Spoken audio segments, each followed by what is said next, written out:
Hello, welcome to Matters of Decorum. I'm Scott Corum. This is what matters to me. Um, I got some good responses on my video last week about my problem with magic items. And one comment in particular, it gave me a visceral reaction, and I wanted to share that comment with you and discuss its ramifications just a little bit. From Darth Dracula, I am jealous of the screen name. That's really, even if you spell Dracula with a V, we know what you meant. In part, the comment reads, I inherited a mountain of AD&D second ed books from my uncle, and I was flipping through the DMG. The section over buying items really stood out to me. It specifically states that no magic item stores exist. It argues, and persuasively, to my out-of-place nostalgia for a time period I don't belong to mind, that it's reasonable to assume that if PCs aren't giving up their magic items, neither are any NPCs. And if adventurers aren't selling their finds, then there isn't enough trade in magic items to sustain such a business. The best part, where is sense of adventure when going into a store and buying a +1 sword? Haggling over the price of a wand. PCs should feel like adventurers, not merchants or greengrocers. End quote. Thank you very much for your comment, by the way. Got me thinking, which is what I really like out of a comment.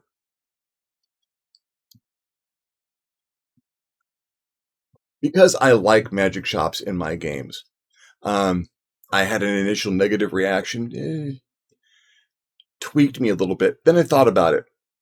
AD&D Second Edition, Advanced Dungeons and Dragons Second Edition.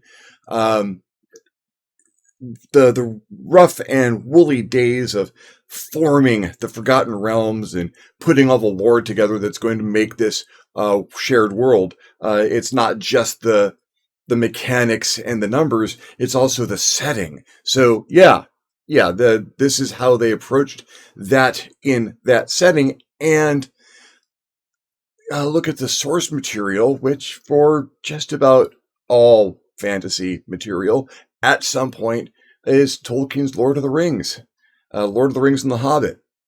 And you look at those, and yes, that's a society that has magic items, but the magic of that society is in decline.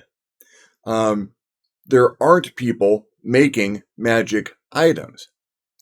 It was an monumental effort to reforge a broken magic item. Short of that, what had been made up until that age was all that there was and all that there was likely to be.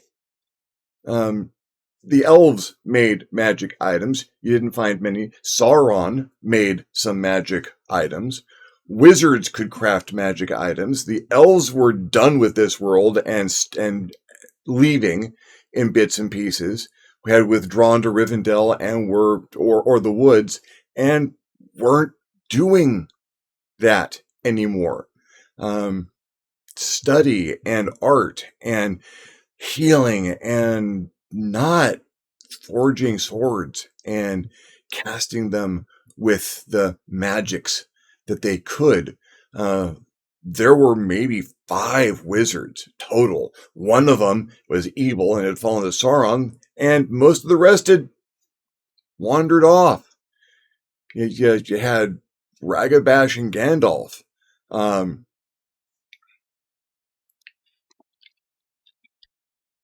There weren't people there to make magic items.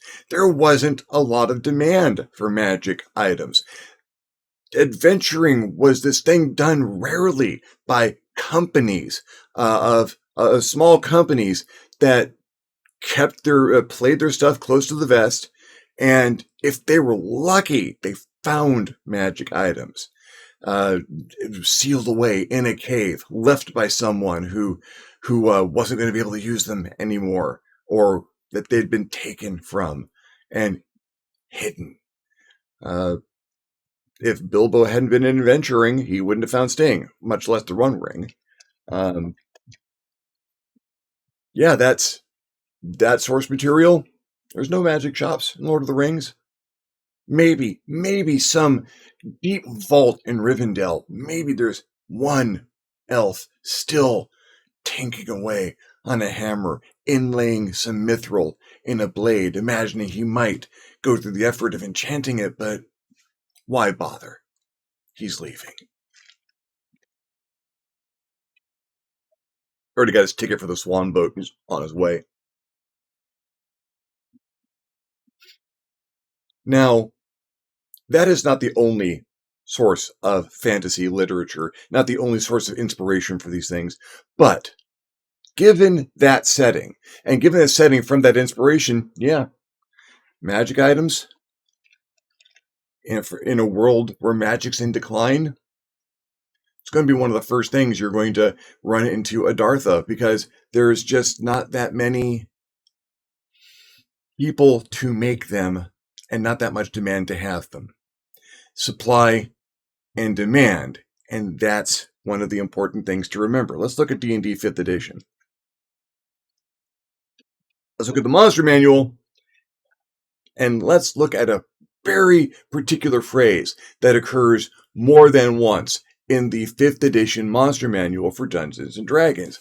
This phrase is resistant to piercing, bludgeoning, and slashing damage from non-magical weapons.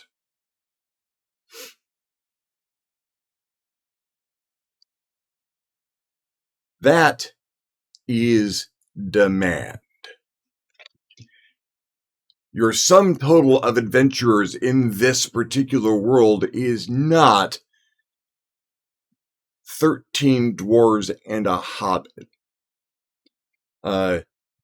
Adventurers are a thing. There are businesses out there to sustain adventurers. There are guilds for adventurers. There are organizations that support one type of adventuring or another.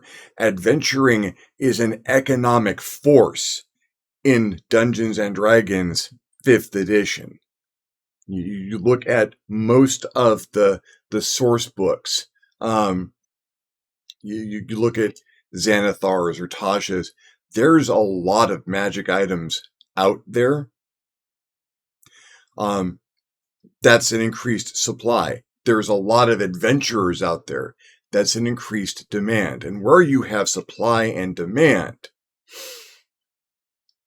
you have magic items. You have stores that sell magic items. You have commerce. You have an economy in magic items alone. You're not adventuring above 5th level if you don't have a +1 something, because you can't really throw your weight into a fight against half of these things that require magic to defeat.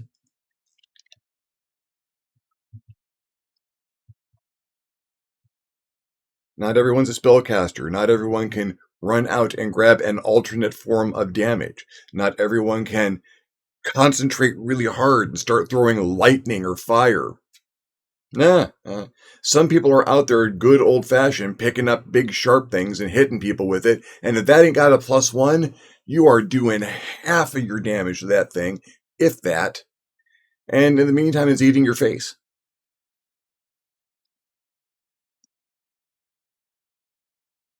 In Lord of the Rings, there's 4 or 5 wizards, a small handful of elves still crafting these things, if there even is anyone still doing any crafting. In Dungeons and Dragons, in 5th edition, you've got guilds of craftsmen. You've got colleges of wizards.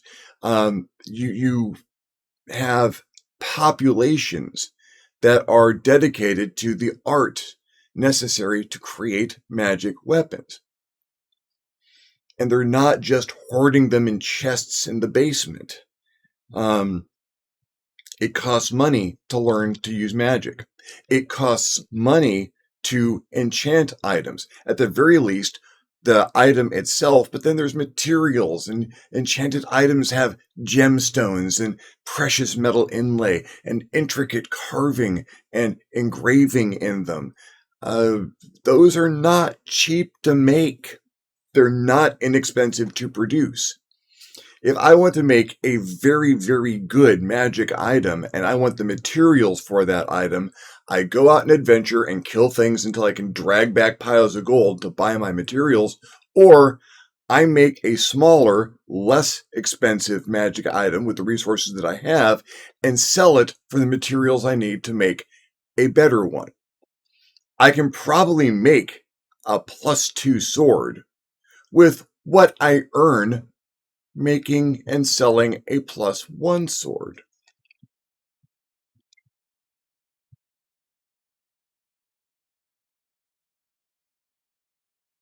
If enchanters exist and enchanters need money, enchanters gonna enchant to get their money.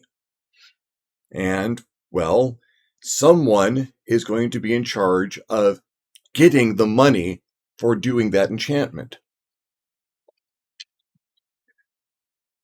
In the imagined setting of AD&D second ed, maybe not. No, that's rare. Magic in Decline, you just don't have that many people, but Wizard's one of the character classes you can choose. And there are also monsters in there that, those require some magic to beat up. Not as many. It's not as common as it is in 5th edition for some reason, but a 5th edition adventurer, if they want to pitch in, have gone to one of those magic shops and have supported their local enchanter by purchasing something with which they can do the full effect of their own damage. Maybe +1. Maybe +2. And if you've got those particular enchanters, the ones who don't need the money, that lich in the far-off castle who has been doing this for hundreds of years just to refine the art, and has made these beautiful, if evil and dark, items that line his walls. Someone's going to go kick his ass and take his stuff, because that is Dungeons and Dragons. And once you have done that, once you have kicked that lich's ass and you have taken his stuff before he gets a chance to reform, unless you found his phylactery, that stuff's hitting the market. Now, I've got 19 +3 swords. This is awesome. I can't eat them. I can't live in them. They can't, well, I could go at sword point, force people to work for me, or I could sell one of these swords and hire people to work for me, and fewer people will come and try and kick my ass in return. Adventurers need money. An adventurer who acquires a number of magic items while they are out adventuring is going to let go of some of them. You don't need to, I can't use this. I do not have, I don't want to attune to this. I've already got 3 attuned items. I don't want to attune to that. It's evil. That might be cursed. I'm not going to take the chance. I can't use this weapon. I can't use that weapon. That armor is too heavy for me. You can put it in the attic and let it gather dust, or it can feed your village for 10 years. What do you do? That depends on your alignment, I suppose.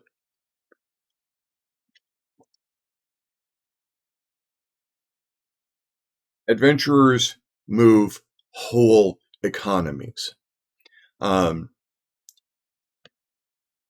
look at where money congregates. You look at who's got all the gold, and where the treasure is.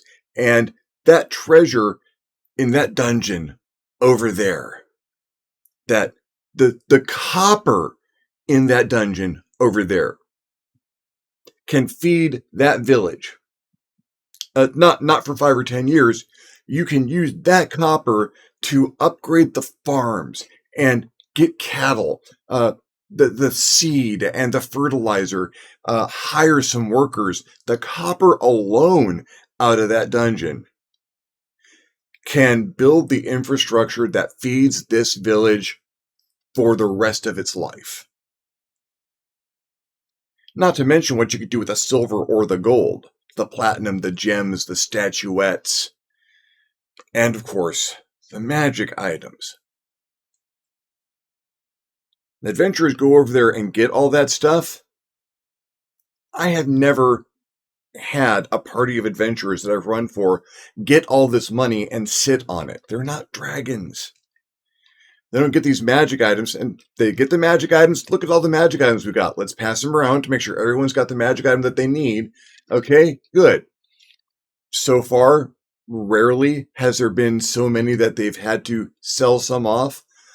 They've kept a couple around, but I can foresee that happening. I don't see adventurers hoarding weapons. They get the ones that they need, the magic items that they need. There's some they just don't.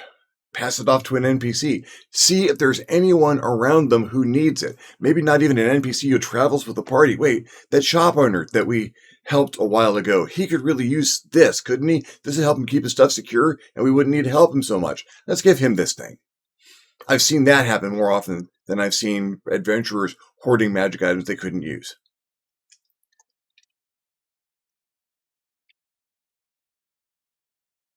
Long and short of it, are there magic item shops or are there not magic item shops? That depends on your setting. Depends on the world that you're running. It depends on the flavor that you're doing. Is this Tolkien or is this Stephen Bruce? Are you running Lord of the Rings or Jerrig? And if you're not familiar with those books, it's a fun, amazing series of novels. The author, Stephen Bruce, about gregarious and community-minded assassin who knows some magic and is very good at killing people, and magic items are commonly traded in that world. You sit down to start that game that you're running for people, or you sit down at someone's game, the commonality of magic items is a factor in session 0. We're starting at 5th level. Do we get a magic item? Assuming that we've picked one or two up on our way here, or maybe an uncommon or a couple of commons, and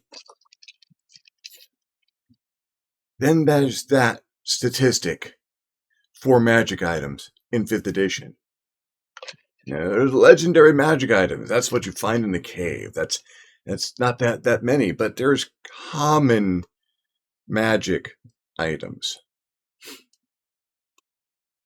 The classification is called common. Common, uncommon, rare, very rare, legendary. Common magic items.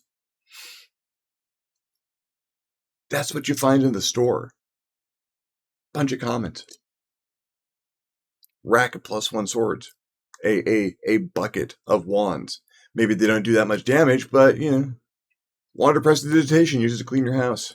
Flavor your soup. Common. It's a cantrip. It's common. Find someone on every block who's got one, practically.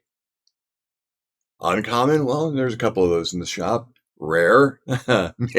Maybe in the back. I'll go check, but don't get your hopes up. Very rare, not in this location. I can talk to the branch manager, but that's a special order at best, and I'm afraid you're probably going to have to pay a little over market price for that, because we just don't keep that stuff in stock. Legendary? Only what you see, pal. I wish we had that, Who doesn't wish they had that? Man, there's a keep in the kingdom over, where the Dark Lord of the Night is rumored to have one of those stuck in a trophy room, but that is all you. I got wands of prestidigitation. You want one? I will throw one in with your next purchase of a +2 short sword.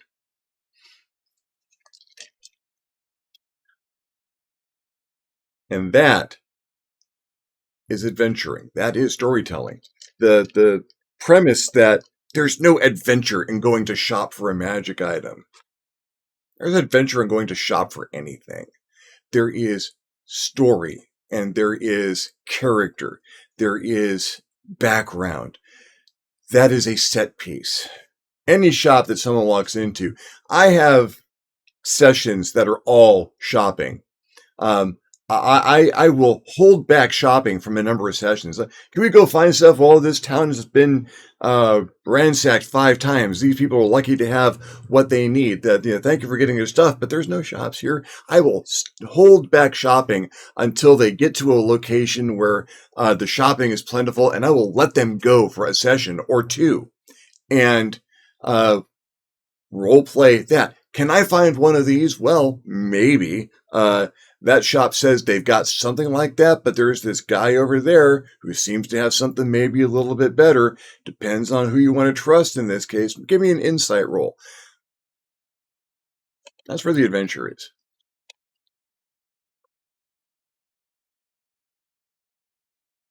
So while I do appreciate the flavor that is being reached for in the referenced material from the comment, I do appreciate there are times magic is scarce. Magic items are even more scarce, and you can't just go buy them. It's not a matter of how much money you've got. They're not there. If you find one, you can count yourself lucky. If you find a rare one, you can count yourself blessed. That's a flavor. That is absolutely a flavor. There's nothing wrong with that flavor. I like that flavor sometimes. So, do you have any +2 items in this? I need a +2 sword. I'm just not going to make it. I need a sword that increases my accuracy and my damage by a bit, not just a little bit. I need to hit much harder, and I need to hit creatures that are practically immune to mundane weaponry. Can you help me with this? Well, I might be able to. I mean, I've got some basic items here. I've got some very good swords. You want a very good sword? I might be able to swing one of those, so to speak. Let me talk to the owner and have him come out and talk to you personally.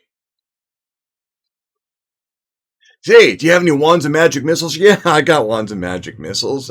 Geez, I will gift wrap one for you. In fact, would you like me to throw in a ring of protection? That's a little pricey. It's going to be pricey, but I'll give you a discount if you buy them both. I mean, it seems reasonable. Tell you what, how about not the ring of protection? I'll get you a brooch of shielding so that you can have a wand of magic missiles that you don't have to worry about. If someone takes it away from you, you're all good. What do you say?